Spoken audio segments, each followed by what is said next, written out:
নমস্কার বন্ধুরা, কেমন আছো তোমরা সবাই? আশা করছি সকলেই খুব ভালো আছো। আমিও খুব ভালো আছি। আজকের এই ব্লগটা হলো গোপাল সোনার সাথে জন্মাষ্টমীর দিন আমি কি করেছিলাম সেই নিয়ে। জানি অনেকটাই দেরি হয়ে গেছে, তাও ভাবলাম তোমাদের সাথে একটু শেয়ার করি। তো দেখো, এখানে সকাল সকাল আমি স্নান সেরে ঠাকুর ঘরে চলে এসেছি। ঠাকুর ঘরে এসে গোপালকে ঘুম থেকে তুলে বসিয়ে দিয়েছি, ঠাকুরের বাসন কোসন মেজে নিয়েছি, আর পুজোর জন্য যা কিছু লাগে সেগুলো হাতের কাছে নিয়ে চলে এসেছি। এখানে আমি আমার গাছেরই সমস্ত ফুল, তুলসী পাতা, বেলপাতা এগুলো তুলে নিয়েছি। আর দেখো, এখানে গোপালের জন্য আমি নতুন পোশাক, গয়না, মুকুট এগুলো নিয়েছি। আর এই 3টে জামা গোপালের মাসি অর্থাৎ আমার দিদি গোপালের জন্য পাঠিয়েছে। আর এখানে আমি গোপালের জন্য একটি রূপোর চেন আর মহাদেবের জন্য একটি বেলপাতা করেছি। বেলপাতাটা আমি অন্য একদিন সোমবার দেখে মহাদেবকে দিয়ে দেব। তো দেখো, সকালবেলা আমি গোপালকে মুখ ধুয়ে এই জামাটা পরাবো, অর্থাৎ গোপালের মাসির দেওয়া জামাটা আমি এখন গোপালকে পরাবো।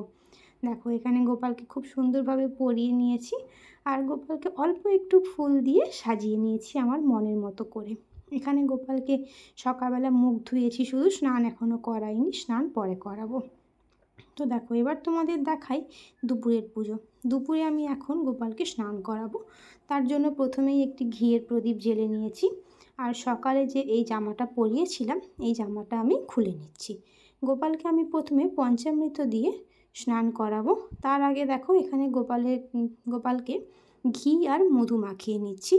পঞ্চামৃত তো এটা তোমাদের আমি দেখাচ্ছি না, কারণ এর আগে আমি অনেকবার দেখিয়েছি। এখানে আমি দুধ, দই, ঘি, মধু আর চিনি দিয়ে গোপালকে পঞ্চামৃত স্নান করাচ্ছি।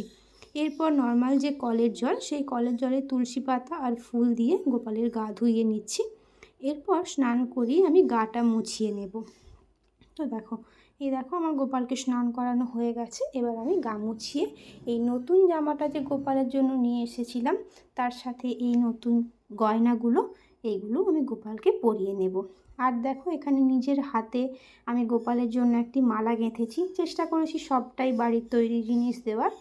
এখানে আমি দুপুরবেলা গোপালকে লুচি, সুজি আর অল্প একটু ফল দিয়েছি। আর গোপালের ভোগ মানে তো জানোই, তুলসী পাতা ছাড়া একেবারেই অসম্পূর্ণ। তাই প্রতিটা খাবারে আমি গোপালের তুলসী পাতা দিয়ে দিচ্ছি। এরপর আমি গোপালকে ঘিয়ের প্রদীপ, ধূপ আর কর্পূর দিয়ে আরতি করে নেব। কর্পূরটা আমার ভীষণ পছন্দের, তাই আমি প্রতিদিনই একটি করে কর্পূর জ্বালানোর চেষ্টা করি। জানি না কেন কর্পূরের গন্ধ আমার ভীষণ পছন্দের। তোমাদের কার কার পছন্দের আমাকে অবশ্যই কমেন্ট করে জানাবে। তো এই ছিল আমার দুপুরবেলা গোপালকে স্নান করানো আর গোপালের ভোগ নিবেদন। এরই মাঝখানে আমি আমার ছেলেকে গোপাল সাজিয়েছি, তারপর আমার মন্দিরেও পুজো হয়েছে। এবার তোমাদের দেখাই গোপালকে সন্ধেবেলা আমি কি ভোগ দিয়েছিলাম। সন্ধেবেলা আর আমি কোনো রকম ড্রেস চেঞ্জ করিনি, একই ড্রেসেই রেখেছিলাম। এখানে আমি গোপালকে দিয়েছি 3 রকমের নাড়ু, নারকেল, চাল আর তিল। এই 3 রকমের নাড়ু, 2 রকমের মিষ্টি, ক্ষীর, তালের ফুলুরি, লুচি, সুজি, বিভিন্ন রকমের চকলেট, আর রয়েছে মুড়কি আর কড়াই ভাজা। এগুলো সবই বাড়ির তৈরি, শুধুমাত্র মিষ্টি বাদ দিয়ে। এই ছিল আমার আজকের জন্মাষ্টমীর সারাদিনের গোপালের ভোগ নিবেদন এবং পুজো আর্চা। তোমরা সারাদিন গোপালের সাথে তোমাদের কি করলে আমাকে অবশ্যই কমেন্ট করে জানাবে। আজকের এই ভিডিও কেমন লাগলো জানাতে কিন্তু একদম ভুলবে না। ভিডিওটি দেখার জন্য ধন্যবাদ।